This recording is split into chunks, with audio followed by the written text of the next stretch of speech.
It wasn't really to me, but you would think Reimer would get the first shot. To me personally, it was, because if you had asked me even a week ago, I would have said Reimer too. Like, it's like he's your number one. That's why you signed him. The fact that Ben Scrivens played on Saturday, it actually gives me hope for this team. Yeah. The reason is because it's not political in the decision making.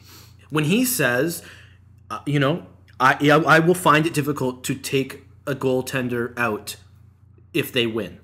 Or, sorry, not put them back in for the next game. And, Ron Wilson would say that, and then he'd go totally against it. And, he obviously had a favorite, and then his favorite would change, and then he hated both goalies. And I find with Randy Carlyle, if he had played Reimer, even if Reimer had won, if he had played Reimer, then okay, well, they think he's a number one. I think Randy Carlyle made a statement saying that...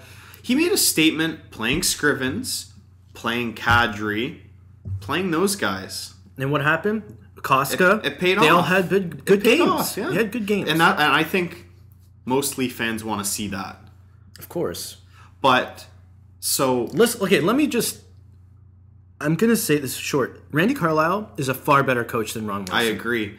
And, I said that Saturday night watching the game because when they pan to the coach, they would pan to Ron Wilson, and Ron Wilson's standing there with his arms crossed and just watching the game. And I actually saw Randy Carlyle with a pen and paper out, making adjustments, scratching guys, whatever he's doing there. And I thought, wow, this guy shows like he cares. He's a tenacious coach. If you saw him during training camp, he was like skating with them back and forth, yelling at them like a drill sergeant. It was amazing. I love that.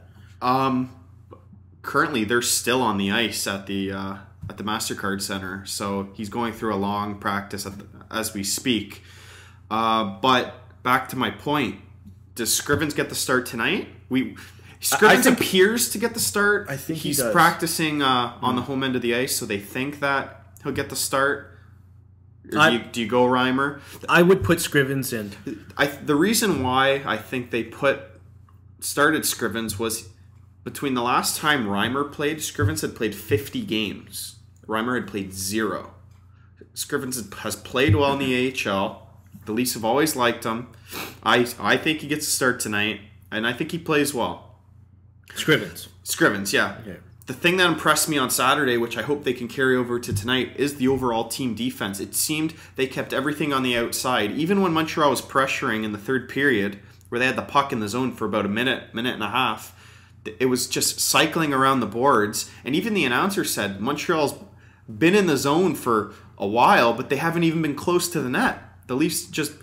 Defensively, they're much better now. It's a new Leafs, and that's why I said Mike Komisarek looked good, Phaneuf played well, Koska was good, Lyles, France, the whole defense played well. You didn't even notice Gunnarsson. And you need to keep in mind, it's only the first game of the season. They were rusty. If you told me that they would play that well defensively, I don't care if Randy Carlyle put the system in a week ago. A week ago is not a long time to learn a new system defensively. Defensively, they were pretty good for the first game of the season. Imagine 10 games from now when they've had it down pat. If they play the way they did. When Jake Gardner comes back, I'm curious to see who the odd man out is. I was just going to ask you. You would think Koska, but I could see Franzen or even Komisarek or maybe Gunnarsson. Because Jake Gardner's going to go back in there. And Jake Gardner... He's an offensive defenseman. I don't think he's the right pairing with Phaneuf because Phaneuf likes to jump into the rush. But I know we're only one game in, but it's a good problem to have. And then they still have Frazier as an extra defenseman too. That I'm sure you're familiar with. I'm wondering. Say you want to upgrade your team, your Dave Nonis. You trade a defenseman. I mean, think about it this way. What level, though? Are you talking Dion Phaneuf, or are you... No. Come on, he's your captain. Go on. You move in Gardner next week or whenever he comes back, and you have Gardner, Koska, Gunnarsson, Phaneuf, Franzen, and it just, the list goes on. So there needs to be an odd man out, like you said. Yeah. If you make a trade, this kind of would give you something. And then you'd still have Frazier and Holzer. Holzer is still there too. I don't think Nona should be pressured to make a deal. I mean, if the top 6 is playing well, they don't need to rush Gardner back. When Gardner is ready, then it comes down to you can keep Koska as the 7th defenseman. You could send him down if you want. So there are options. I think it's too early to talk about whether just be off one game that Mike Koska's the real deal, that they can trade somebody like a Cody Franzen and get another guy up front. Another thing I liked from Saturday night was Carlisle kept the lines at the same to when the Leafs were most successful. So he kept Bozak, Kessel, and Lupul together. And they showed some flashes. And the line I like, Grabowski, Kuhlman, and MacArthur. And what they haven't produced a lot in a year. No, but you know what? That line's very responsible in their own end. They were out there at the final shift, the final minute 20. Even though they iced the puck, they got the job done, and that's the line you want. Kuhlman really impressed me. His defense, how strong he is with the puck.